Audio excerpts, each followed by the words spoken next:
لیکن اپنا ویزا لے کر اپنی ٹکٹ لے کر باہر لندن میں جا کر بیٹھ گئے اور اپنے بھائی کو وزیر اعظم بنوا لیا. اور اسی طرح عمران خان اٹھا اور اس نے کہا کہ میں قوم کی مسیحائی کروں گا, اور میں قوم کا گلہ نہیں ہے, قوم کے بچوں کا گلہ بھی نہیں ہے.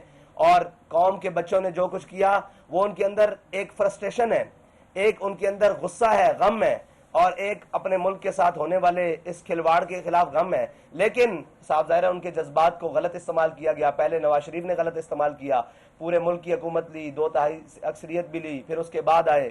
لیکن ہمیشہ اپنے کاروبار بھی یہاں سے اٹھا کر باہر اسٹیل ملوں تک لے گئے. پاکستان کے اندر کچھ نہیں چھوڑا, اپنے بھی جناب یہاں سے ساری جائیدادیں لے کر باہر سرے محل اور اپارٹمنٹس بنائے, لیکن پاکستان کے لیے کچھ نہیں کیا. پھر اس کے بعد عمران خان کی باری آئی تو انہوں نے بھی اپنی ذات کے گرد لوگوں کو جمع کر لیا, لیکن پاکستان کی باری آئی تو انہیں سوچنا بھی یہ گوارا نہیں کیا کہ میرے اس عمل سے یا میرے ان کاموں سے پاکستان کی ساکھ کو کتنا نقصان پہنچے گا. اور یہ کہتے تھے کہ جی آئے روز تحریک لبیک کے اوپر الزام کہ یا سڑکیں بند کرتے ہیں, دھرنے بند کرتے ہیں. تحریک لبیک نے کبھی بھی ملکی سالمیت کو خطرے میں ڈال کر اپنی بات منوانے کی کوشش نہیں کی. ہاں ہم نے احتجاج ضرور کیا ہے, ہم انشاءاللہ آئندہ بھی کریں گے. ناموس رسالت کے لیے احتجاج, ختم نبوت کے لیے احتجاج, پاکستان کی بنیادی نظریے کے لیے احتجاج, پاکستان کی سالمیت کے لیے احتجاج تحریک لبیک آئندہ بھی کرے گی. قوم کے لیے, ملت کے لیے کسی بھی مقام پر آواز اٹھانا یہ تحریک لبیک اپنا موقف سمجھتی ہے. لیکن اس طرح کا ماحول بنا دینا کہ ملک کی بقا خطرے میں پڑ جائے, اس کے خلاف تو انشاءاللہ ہم پہلے بھی ہیں اور آج بھی رہیں گے. اور باقی یہ جو سیاسی اور ذاتی طور پر لوگوں کو ہراساں کیا جا رہا ہے, یا جسے کہتے ہیں کہ آرمی کورٹس کی بات کی جا رہی ہے, یا آرمی ان کی تحریک لبیک سختی سے مخالفت کرتی ہے. یہ آرمی کورٹس اس وقت کہاں تھے جب ریمنڈ ڈیوس کو اس ملک سے رہا کیا گیا ہے؟ اس وقت کہاں تھے؟ وہ تو پاکستان کا ریاستی مسئلہ تھا. جنرل جوزف کو جب یہاں سے نکالا گیا اس وقت یہ آرمی کورٹس کہاں تھے؟ یہ سویلینز کا مسئلہ ہے, اس کو پاکستان کے کورٹوں کے سپرد کرنا چاہیے. ہاں اس کی جو بھی وہ عدالتی معاملات ہیں ان کو شفاف بنانا چاہیے. ایک مجسٹریٹ سے لے کر سپریم کورٹ کی بلڈنگ تک اگر اس ملک میں موجود ہے, اور اگر یہ انصاف نہیں دے سکتے تو پھر ان کو کس لیے رکھا ہوا ہے؟ اتنا بڑا ادارہ موجود ہے. اس لیے اداروں کی لڑائی میں پاکستان کا نقصان نہ کریں. پی ڈی ایم اور اسٹیبلشمنٹ ایک طرف کھڑی ہو گئی ہے, عدلیہ اور پی ٹی آئی ایک طرف کھڑی ہو گئی ہے, تو پاکستان کہاں ہے؟ پاکستان کی بنیاد کہاں ہے؟ پاکستان کا آئین کہاں ہے؟ یہ ساری چیزیں کہاں ہیں؟ تو تحریک لبیک پاکستان کے ساتھ کھڑی ہے, آئین کے ساتھ کھڑی ہے, اور تمام اداروں کو بھی یہ کہتی ہے کہ آپ کی وقار اور آپ کی عزت پاکستان کے ساتھ کھڑے ہونے کے ساتھ ہے, نہ کہ کسی کے ساتھ ذاتی پسند اور ناپسند, اور نہ کہ وقتی مفاد کے ساتھ کسی کے موقف کی حمایت کرنے کے ساتھ ہے. ہاں جنہوں نے جرم کیا ہے وہ قیادت ہو, وہ جناب ذمہ دار تو قیادت ہے, ان کو پکڑیں, ان کے جناب رہنماؤں کو پکڑیں, لیکن قوم کے بچوں کے ساتھ بالکل بھی ایسا سلوک نہ کریں کہ وہ کہیں جناب بددل ہو کر کسی اور راستے کی طرف جائیں. یہی ہماری پہلی بنیادی غلطیاں تھیں, اور جو غلطیوں نے ہمیں بلوچستان میں وہ دن دکھانے پڑے, خدا نہ خواستہ کہ اب بلوچستان میں افراتفری پھیلی. پھر یہی وہ دن تھے جن غلطیوں کی وجہ سے سندھی بھائیوں نے سندھو دیش کا نعرہ لگایا, اور پختونوں نے ایک اس طرف طالبان سٹائل میں ادھر جانے کی کوشش کی, اور ایک ملک کے خلاف. تو ہم یہ کہتے ہیں کہ اپنے بچوں کے خلاف اگر کوئی کارروائی جو جرم جنہوں سے ہوا ہے یا جو ملوث ہیں ان کو لائیں, ان کا ٹرائل کریں, ان کو کورٹس میں لائیں, ان کو جناب سزا دیں. لیکن اس طرح مجموعی طور پر قوم کو پیسنا, یہ اس کے ہم مکمل خلاف ہیں, کیونکہ ہم تحریک لبیک 5 کریک ڈاؤن برداشت کر چکی ہے. ہمیں پتہ ہے کہ اس کی قیمت کیا دینی پڑتی ہے, گھر والوں کو کیا دینی پڑتی ہے, بچوں کو کیا دینی پڑتی ہے, خواتین کو کیا دینی پڑتی ہے, اس کی قیمت تعلیم کو کیا دینی پڑتی ہے, صحت کو کیا دینی پڑتی ہے. اس لیے ہمیں سب کے خلاف ہے. انشاءاللہ تحریک لبیک پاکستان 22 مارچ کو بھرپور کراچی تا اسلام آباد مارچ کرے گی, اور اپنے مطالبات انشاءاللہ حکومت وقت سے منوائے گی. رضوی صاحب یہ بتا دیں کہ آپ کیونکہ پی ڈی ایم میں نہیں شامل ہیں, جی, تو آپ کو یہ پتا ہونا چاہیے کہ دفعہ 144 لگی ہے اور سرکاری مشینری جو ہے حکومت آپ کے خلاف استعمال کرے گی. دفعہ 144 سندھ میں نہیں لگی ہوئی ابھی تک, آپ کی اطلاع دینی. اسلام آباد میں لگی ہے. انشاءاللہ جب تک ہم وہاں پہنچیں گے اسلام آباد کے حالات ہمارے آنے سے نکلنے سے بہت بہتر ہو جائیں گے. صاحب یہ بتائیں کہ آپ نے کہا کہ جو سیاسی جماعتیں ہیں اس حوالے سے میں بات کرنا چاہ رہا ہوں کہ اگر کوئی شخص عدت میں خاتون سے شادی کر دیتا ہے, اس حوالے سے مذہبی حوالے سے کیا کہتے ہیں, اور اسی شخص کی اگر بیٹی جو ٹریا ہے اس کے ساتھ اگر اس کو نہ رکھا جائے اس حوالے سے اسلام کیا کہتے ہیں؟ اس ہمارے مفتیان کرام نے اس کے اوپر فتویٰ دے دیا ہوا ہے. یہ بڑا حساس اور نازک مسئلہ ہے. میں یہ سمجھتا ہوں کہ آپ مذہبی طور پر اس کو استعمال کر کے عمران خان کے خلاف نہ جائیں. عمران خان کی اور بہت بڑی غلطیاں ہیں جن کو لایا جائے. اس میں تو عمران خان اگر توبہ کر لے گا تو اس کو معافی مل جائے گی, پھر ہم کیا کریں گے. مسئلہ یہ ہے کہ اس نے بنیادی قوم کے ساتھ جو کیا ہے ان پر بات کی جائے. یہ تو اس کا اپنا ذاتی مسئلہ ہے جس کو مفتیان بتا کر سمجھا سکتے ہیں. صاحب آپ نے یہ کہا ہے کہ جب ہم اسلام آباد تک پہنچیں گے تو جو دفعہ 144 لگی ہوئی ہے وہ ختم ہو جائے گی, تو کیا کہیں کوئی بیک ڈور کو رابطے ہیں یا کوئی اشارہ ہے؟ جیسے کہ اکثر آپ پہ الزام لگایا جاتا ہے کہ ایک ایسی جماعت ہے جو کسی کو اشارے پہ چلتی ہے یا اس کو صرف اسی طرح کی جو حرکات ہیں اس کے لیے کھڑا کیا گیا, کیا کہیں؟ دیکھیں, تحریک لبیک یہ سمجھتی ہے کہ ملک میں ہر وقت تو نہیں 144 لگ سکتی نا. ملک میں وقتی طور پر لگائی گئی ہے اور پہلے بھی لگتی رہی ہیں کچھ دن کے لیے, تو ختم ہو جائے گی. تو ابھی بہت سارے دن پڑے ہیں ہمارے اسلام آباد پہنچنے تک, اور انشاءاللہ تحریک لبیک نے کبھی ایسا کوئی کام نہیں کیا جس کی وجہ سے دفعہ 144 کو برقرار رکھا جائے. جنرل الیکشن کو بھی آپ نے اپنی اس مہم کا حصہ بنایا ہے, کیا آپ یہ بھی چاہتے ہیں, وہ ڈیمانڈ ہے آپ کی جنرل الیکشن کے حوالے سے؟ جنرل الیکشن کے حوالے سے ہماری یہ ڈیمانڈ ہے کہ الیکشن اکٹھے ہوں اور اپنے وقت پر ہوں. جب انشاءاللہ یہ حکومت کی مدت پوری ہو جائے گی پھر انشاءاللہ اس کے اوپر بھی بات ہوگی. اچھا حافظ صاحب یہ بتائیے کہ ایک شخص جھوٹا ہو, ذہنی توازن ٹھیک نہ ہو, زانی بھی ہو اور غیر اللہ کو سجدے بھی کرتا ہو, تو آپ سمجھتے ہیں کہ ایسے شخص کی اطاعت کرنا حلال ہے یا حرام ہے؟ مذہبی پوائنٹ آف ویو سے کیا کہتے ہیں؟ مذہبی پوائنٹ آف ویو سے یہ سارے الزام لگائے ہیں یہ جب ثابت ہو جائیں تو پھر تو حلال نہیں ہے, لیکن جب تک ثابت نہ ہو اور جب تک اس کا موقف نہ سنا جائے اس وقت تو نہیں کہا جا سکتا نا کہ یہ تو اس کے اوپر سراسر الزام ہے. بھائی اگر آپ عمران کی بات کر رہے ہیں تو عمران کے اوپر اور بہت سارے جرم ہیں جن کا آپ نام لیں. اس میں سب سے بڑا جرم یہ ہے کہ اس نے آسیہ مسیح کو ان کوٹوں کے ذریعے رہا کروا کے فرانس میں جا کے پریس کانفرنسیں کی ہیں. اس نے عشاقان رسول کے اوپر لبیک یا رسول اللہ کہتے ہوئے اپنے دور میں 53 لوگوں کو شہید کروایا ہے. اس نے بہت سارے ایسے کام کیے ہیں. اس نے کرتارپور کی راہداری قادیانیوں کے لیے کھولی ہے. یہ بہت لمبا کیس ہے, آپ اس کے بنیادی اس کے اوپر آئے جس کے اوپر اس نے کام کیا ہے. یہ تو اس کی ذاتی معاملات ہے نا, ذاتی معاملات کے اوپر ہم گفتگو نہیں کرتے.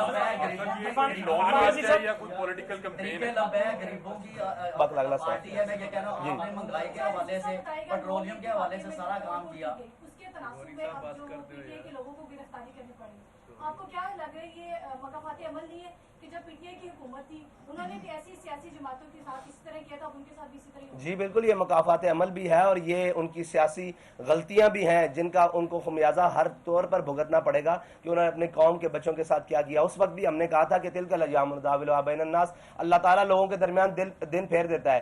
جس چیز کا جس بات کا الزام انہوں نے ہم پر لگایا, یہ فوج مخالف ہے, یہ ریاست مخالف ہے, یہ امریکہ سے فنڈنگ لے رہے ہیں, وہ کون سا الزام بچا ہے جو ان کے اوپر نہیں آ رہا. تو اقتدار میں رہنے والوں کو آج بھی ہم جو اقتدار میں ان کو بھی کہہ رہے ہیں کہ بھائی آپ بھی خیال سے چلو, کل یہ دن آپ کے اوپر بھی آ سکتے ہیں. ہم تو 5 مرتبہ بھگت چکے ہیں. یہ کون سا کام سے ابرپٹلی ہو گیا ہے؟ مہنگائی تو بڑی دیر سے چل رہی ہے, پی ڈی ایم کے دور میں بھی چل رہی ہے, عمران خان کے دور میں بھی جو ہوئی, کون سا کام ہو گیا کہ آپ نے لانگ مارچ کا اعلان کر دیا, وہ بھی کراچی سے؟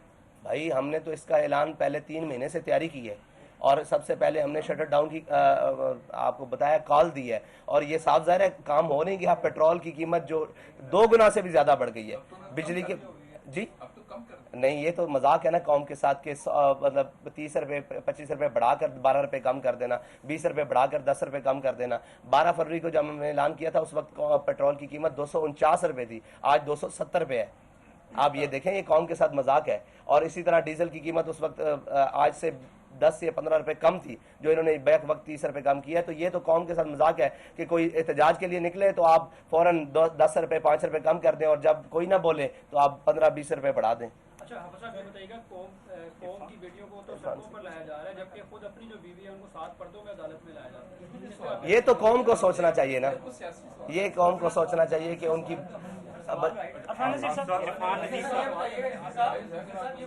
سر اس پہ کیا کہتے ہیں؟ پرانے جو دور تھا پی ٹی آئی کا, اس دور میں اپنی جگہ فرانس کے واقعے کے بعد دھرنا دیا گیا, اس کے بعد واقع ہوئے, انڈیا میں واقع ہوا اور دیگر بھی واقع ہوئے, سوڈن میں بھی واقع ہوئے. اس طرح دھرنے نہیں دیے گئے, اس کے پریس ریلیز تک جو ہے نا آپ لوگوں نے وہ جاری کی. کیا وجوہات تھی کہ اس وقت اس طرح کی جو ہے وہ مذاکرات نہیں کی گئی؟ اس کی میں کئی دفعہ جواب دے چکا ہوں کہ فرانس کے خلاف ہمارا احتجاج اس لیے تھا اور اس کے سفیر کی ملک بدری اس لیے تھا کہ وہ وہاں گستاخی ریاستی سطح پر ہوئی ہے, اور یہ شاید آپ نے نہیں سنا کہ اس کے صدر نے اور ریاست نے اس کی حمایت کی تھی، اس لیے ان کے سفیر کو انڈیا میں جو گستاخی ہوئی ہے وہ ذاتی طور پر ہوئی ہے، اس کے خلاف ہم نے احتجاج بھرپور ریکارڈ کیا ہے، اور کل بھی کوئی خدا نہ خواستہ ریاستی سطح پر اللہ نہ کرے کوئی اس کی حمایت کرتا ہے تو ہمارا مطالبہ پھر وہی ہوگا کہ اس کے سفیر کو ملک بدر کیا جائے، اس کے لیے جو بھی قربانی دینی پڑی انشاءاللہ دیں گے۔ الیکشن ایئر ہے، یہ مہنگائی کے خلاف کوئی ریلی ہے یا یہ آپ باقاعدہ طور پہ الیکشن کی کمپین کا آغاز کر رہے ہیں؟ ابھی تو مہنگائی کے خلاف ہے، جب الیکشن کے لیے آئیں گے تو انشاءاللہ ہم بتا دیں جو بھی تحریک لبیک کے نظریے پر آ جائے گا اس سے کولیشن بن سکتی ہے۔ خالی حکومت کی وجہ سے نہیں، اس کے پیچھے پوری معاشی ڈھانچہ اور ٹیکسز اور لیویز اور ڈیوٹیز وغیرہ جب تک وہ کم نہیں ہوں گی اور حکمرانوں اور بیوروکریسی کی عیاشیاں کم نہیں ہوں گی، آپ کا یہ احتجاج بے معنی رہے گا، اس لیے کہ وہ اسی فارمولے کے تحت 5-10 روپے پھر کم کر دیں گے۔ آپ کا غلط وہ ظالمانہ قوانین کیوں نہیں ہے جس کی وجہ سے صرف اشرافیہ عیاشی کر رہی ہے اور عوام سڑکوں پہ اور اپنے گھروں میں بھوکی مر رہی ہے؟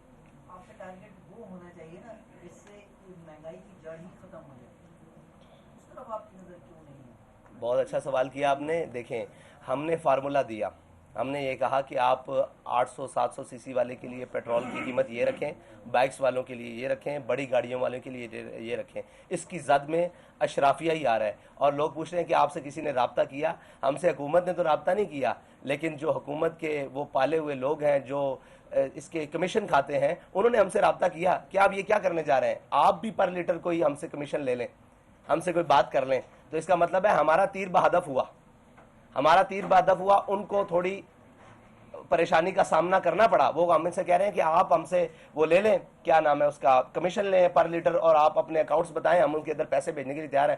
ہم نے کہا ہمیں نہیں چاہیے، ہم قوم کے ساتھ کھڑے ہیں اور قوم کے لیے پیٹرول سستا کرو۔ دوسرا بات ہے، ہم نے ایک پورا وائٹ پیپر دیا ان کو کہ آپ جناب 3000 سی سی 5000 سی سی والی قیمت رکھیں اور نیچے یہ رکھیں تاکہ غریب کو آسانی ہو، اور اشرافیہ کو اور بیوروکریسی کو اور اسٹیبلشمنٹ کو اور جو اس میں ملک میں مفت چیزیں استعمال کر رہے ہیں ان کے لیے یہ قیمتیں رکھیں اور ان کو یہ ٹیکسز لگائیں تاکہ ان کو پتہ لگے کہ اس کی قوم کو قیمت کیا دینی پڑتی ہے۔ آپ کو مارچ کی اجازت مل جائے گی جبکہ حالات اتنے نازک ہو گئے ہیں، لاہور میں زمان پارک کو بند کیا ہے، لاہور والے پریشان ہیں، آپ سمجھتے ہیں کہ کراچی سے آپ کو مارچ کی اجازت ہوگی کیونکہ حالات کیوں خراب ہوئے ہیں؟ انہوں نے ملک کے حالات خراب کیے ہیں تو اس وجہ سے ہوا ہے نا۔ ہر ایک کے لیے تو ایک پیمانہ نہیں ہو سکتا، جس نے جرم کیا اس کو اس کی سزا ملے گی، ہر ایک کو تو نہیں اس کی سزا ملے گی نا۔ ہم نے تو کوئی جرم نہیں کیا، ہم تو پاکستان کے لیے نکلے، سمجھتے نہیں، ہم کہتے ہیں ہمارا مارچ ہوگا، اگر حکومت نے روکا بھی تو تب بھی ہوگا۔ یہ کہے گا کہ تحریک لبیک نے جو ہے احتجاج کیا، دفعہ 144 نافذ تھی، ان پہ عمل ہوا، جبکہ پی ڈی ایم نے حالیہ سپریم کورٹ کے باہر احتجاج کیا، دفعہ 144 نافذ تھی، لیکن ان کے ساتھ تو کوئی یہ تو دورہ قانون ہم کہہ رہے ہیں نا کہ پی ڈی ایم نہ اختیار کرے، اور میرے خیال سے انہوں نے جنگلے بھی پھلانگے ہیں، انہوں نے جناب سپریم کورٹ کی باہر جا کر گھیراؤ بھی کیا ہے، تو ہم تو اس کے سخت مخالف ہیں، اس کے سخت مخالف ہیں، اس لیے کہ جناب جب ان کے لیے احتجاج منع ہے اور سپریم کورٹ کے باہر جانا منع ہے تو ان کے لیے دو قوانین پاکستان کے اندر بیک وقت نہ دکھائیں جس سے کسی کے بیانیوں کو فائدہ ہو۔ عقل کا استعمال کریں اور فہم و فراست کا استعمال کریں اور پاکستان کو بہتری کی طرف لے کر جائیں، نہ کہ اپنی ذاتی مفادات کی طرف لے کر جائیں اور ذاتی بقا کی طرف لے کر جائیں۔ سب یہ بتائیے گا کہ آپ کا یہ جو مارچ ہے یہ کراچی سے 22 کو شروع ہوگا اور کب پہنچے گا، کتنے دنوں میں اسلام آباد پہنچے گا، اور دوسرا یہ بھی بتا دیجیے گا کہ یہ آگے جو دھرنے کی شکل بھی اختیار کر سکتا ہے، کتنے دن کا شیڈول اس کا بتا دیجیے۔ جی ہمارا روٹ پلان موجود ہے، وہ آپ کو دے دیا جائے گا سوشل میڈیا اور میڈیا کے ذریعے بھی، اور پیپرز میں بھی انشاءاللہ روٹ پلان وہ ساری چیزیں ہیں، جی ٹی روڈ کے تھرو آ رہے ہیں۔ اور دوسری بات ہے کہ آپ نے کہا کہ دھرنا اور یہ وہ، جب تک ہمارے مطالبات نہ مانے گئے انشاءاللہ ہم روڈ پر رہیں گے، اپنی بات میں رہیں گے۔ صلاح عام ہے یاران نقطہ دان کے لیے جی، اب تک تو تحریک لبیک کے زیر تمامی ہے۔ صاحب آپ کے جو مطالبات ہیں وہ صرف مہنگائی تک محدود ہے یا الیکشن کی بھی کوئی ڈیمانڈ ہے کہ بس الیکشن جب مدت پوری ہو جائے گی اسمبلی کی اس وقت پھر ہم آپ کو بتائیں گے کہ election sir last question Irfan Nazir صاحب، عرفان صاحب لاسٹ اس وقت عمران خان کی اسٹیبلشمنٹ سے لڑائی ہو رہی ہے اور ظاہر ہے آپ بھی اسٹیبلشمنٹ کے خلاف ہیں، اس برے وقت میں اگر اسٹیبلشمنٹ آپ کو شاخ زیتون پیش کرتی ہے اور اس مشکل سے نکالنے کے لیے آپ سے کوئی تعاون چاہتی ہے، تو کیا آپ لانگ مارچ کے ذریعے جو عمران خان کا یہ ایک ہے انتشار اس کی توجہ بٹانے کے لیے اسٹیبلشمنٹ کی مدد کریں گے؟ دیکھیں جی، ہم ہرگز